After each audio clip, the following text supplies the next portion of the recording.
semuanya, aku Juni yang akan menemankan kita selama kurang lebih 15 menit ke depan.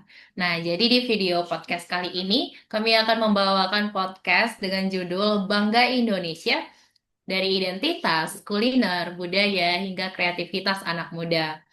Nah, Indonesia itu bukan cuma sekedar nama. Indonesia adalah mozaik dari ribuan pulau, jutaan cerita, dan miliaran mimpi. Identitas yang unik itulah yang membuat kita berbeda dan itu yang menjadi patut kita banggakan.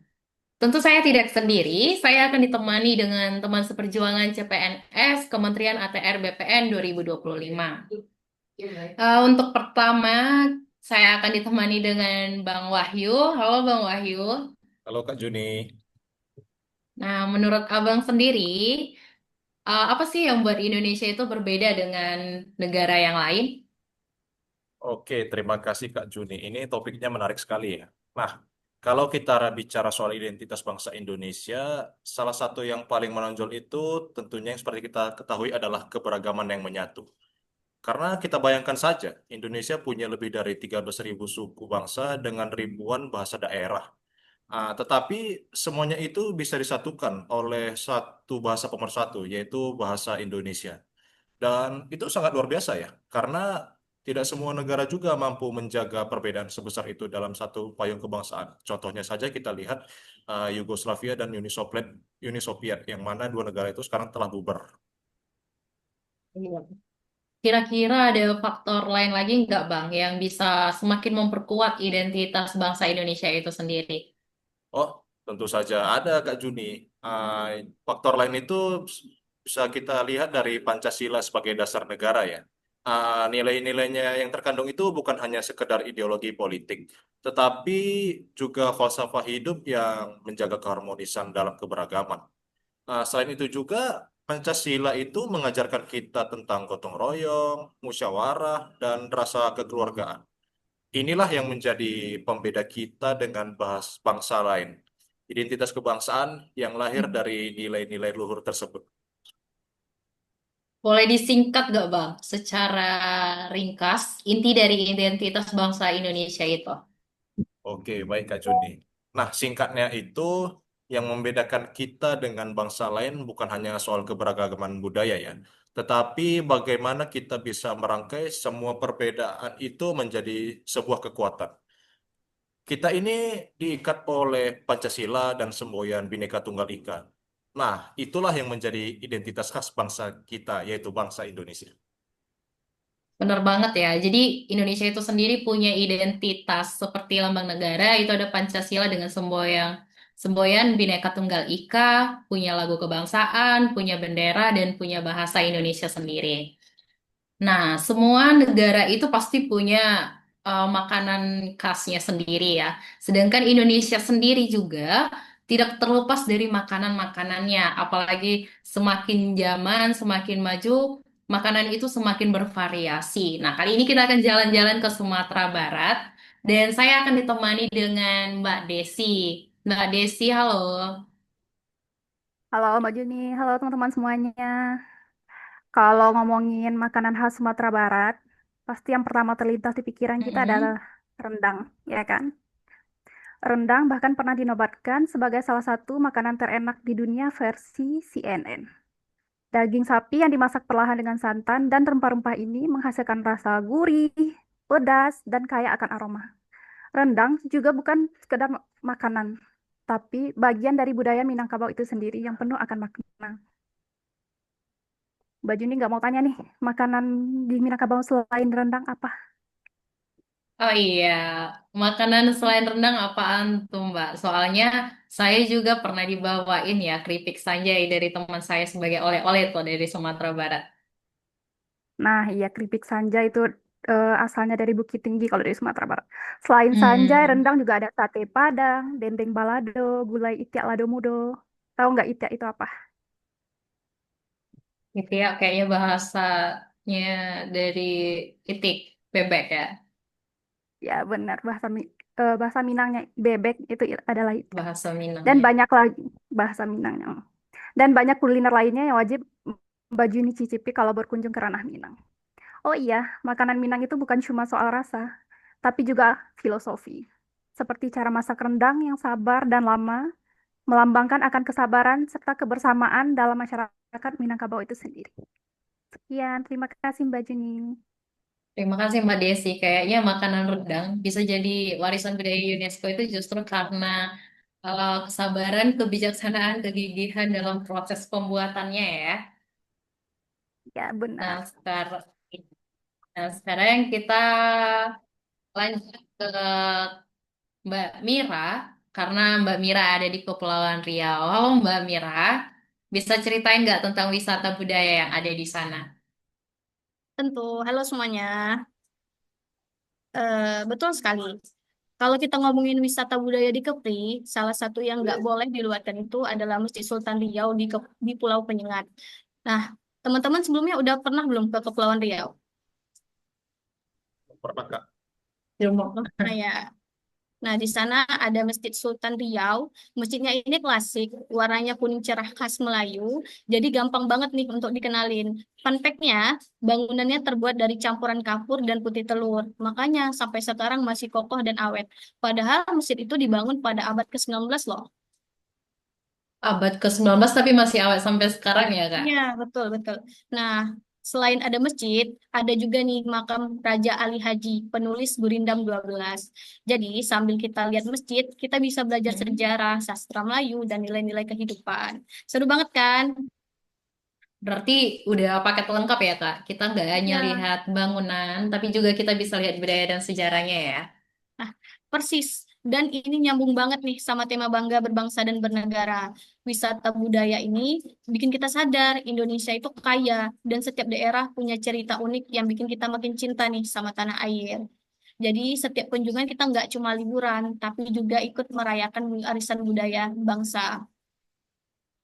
Bener ya Kak, berarti kita sekalian jalan-jalan, ternyata juga sekalian ikut berkampanye terhadap cinta Indonesia.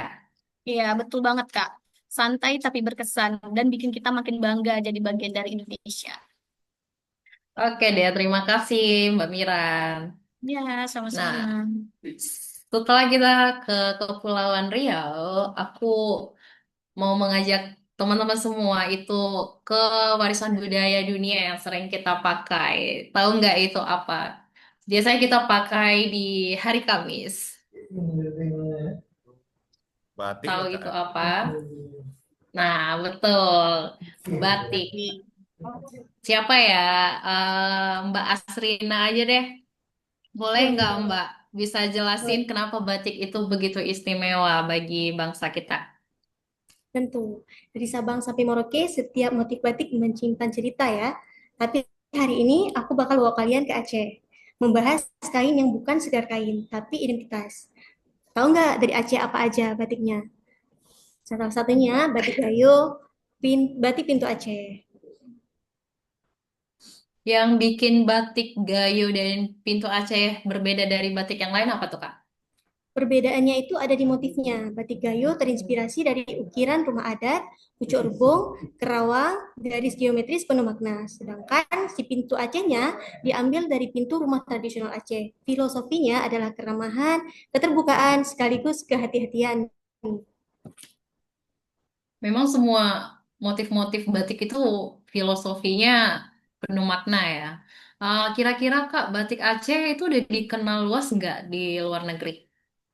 Udah dong, batik Aceh nggak hanya dipakai di tanah Rencong. Karya ini sudah tampil di kancah Hmm. internasional, misalnya tuh kayak Malaysia, Eropa, sampai Timur Tengah. Sejak 2009, kalian tahu nggak, UNESCO tuh udah mengakui batik sebagai warisan budaya dunia. Ini bukti kalau dunia pun bangga dengan karya bangsa kita. Keren banget ya Kak. Terus kalau untuk produk turunannya, biasanya itu diaplikasikan ke apa aja tuh Kak? Banyak banget Kak, motif pintu Aceh dan Gayo tuh udah dipakai di tas kain nih. Dompet, mukena, sarung, Mm-mm. topi, bros, sampai tembok runner. Produk-produk ini jadi buah tangan wisatawan, bahkan banyak dijual di online nih. Apalagi anak muda sekarang ya, suka biasanya itu udah mengangkat batik itu udah ke fashion modern ya. Dia bukan hanya dipakai untuk tradisi, tapi juga udah jadi lifestyle. Apalagi sekarang tuh anak-anak muda sekarang udah biasanya pakai namanya berkain gitu ya. Iya, setuju banget, Kak. Selama kita bangga memakainya, batik Aceh akan terus hidup dan dikenal dunia. Pastikan ya. Batik Gayo, batik pintu Aceh, dari Aceh untuk Indonesia, dari Indonesia untuk dunia. Karena batik adalah wajah bangsa. Yeay, tepuk tangan dong. Nah, terakhir nih, berarti tinggal Kak Ariska ya yang belum menemani aku ngobrol di sini ya. Nah, menurut Kakak nih, kan anak muda sekarang tuh lagi masa-masa kreatifnya ya, Kak. Menurut Kakak gimana cara mereka untuk melestarikan bangsa Indonesia ini, Kak? Benar banget nih untuk Kak Juni nih. Di era digital yang serba cepat ini kan, anak muda tuh sering dianggap terlalu sibuk dengan dunia modern dan teknologi. Sehingga Mm-mm. mereka melupakan budaya mereka sendiri. Padahal kenyataannya terbalik, Kak. Marah mereka menjadi garda terdepan dalam melestarikan budaya dengan cara yang tidak biasa. Misalnya melalui media sosial. Nah, lewat media sosial, anak muda menciptakan konten budaya yang segar dan menarik. Kayak misalnya nih, tarian tradisional, ini tidak hanya ditampilkan di panggung-panggung formal, tetapi juga dikemas dalam bentuk video pendek yang viral di TikTok, Instagram, maupun YouTube. Contoh lainnya ada lagu daerah nih, dibawakan ulang dengan sentuhan musik modern, bahkan dikolaborasikan dengan genre seperti pop, sehingga lebih mudah diterima oleh generasi muda lainnya, Kak. Nah, iya, kadang juga mereka tuh suka buat campaign atau pagar gitu ya, kayak pagar Bangga Jadi Indonesia atau pagar Cinta Tanah Air. Nah, mereka juga sering ikut buat pengumuman gitu di sosial media untuk mengajak kita ikut lomba esai, poster, puisi, dan seminar gitu ya, Kak. Nah, Iya, kalau untuk di benar dunia sekali. fashion sendiri nih, gimana menurut Kakak biasanya anak muda itu melestarikan budaya? Nah, untuk dunia fashion ini eh, banyak misalnya kita ambil contoh satu aja nih Kak, desain baju dengan motif batik atau tenun. Nah, sekarang desain baju atau motif tenun itu bisa dimodifikasikan menjadi streetwear yang kekinian. Jadi tuh anak muda nggak lagi malu Kak pakai batik, malah justru mereka lebih tampil lebih keren sehingga mereka menjadi bangga dengan warisan leluhur. Nah, melestarikan budaya nggak harus selalu kaku dan kuno. Justru dengan kreativitas budaya bisa hidup kembali dalam bentuk yang relevan dekat dengan kita anak muda ini. Inilah kekuatan generasi muda zaman sekarang menjaga warisan bangsa. Bukan lagi mengulang cara lama, tetapi menciptakan cara baru yang segar, menarik, dan berdampak, Kak.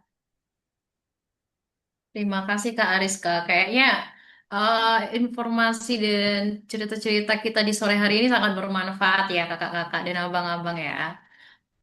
Teman-teman kita udah dengar nih bareng-bareng dari keberagaman identitas, mulai dari nasi Padang yang melenda, bahkan rendang, budaya Kepri yang luar biasa, yang batik sebagai warisan dunia, sampai kreativitas anak muda yang ternyata justru semakin mereka yang garda terdepannya ya. Semuanya buat kita makin bangga dan untuk menjadi orang Indonesia. Nah, cinta tanah air itu bisa diwujudkan dengan hal-hal sederhana dan pastinya dimulai dari diri sendiri. Mulai dari makanan kuliner lokal, pakai batik, melestarikan budaya, dan berkarya sesuai passion kita nih. Jadi, mari kita terus berkampanyekan semangat ini, bangga berbangsa, bangga bernegara, dan bangga Indonesia. Saya Juni dan tentunya bareng dengan teman-teman saya ada Bang Wahyu. Halo Bang Wahyu. Halo Kak Ada Juni. ya, ada Mbak Desi. Halo. Ya, ada Mbak Mira, Halo. Mbak Asrina, dan Mbak Ariska. Halo. Kita pamit dulu ya. Sampai ketemu lagi di episode selanjutnya. Dadah. Dadah.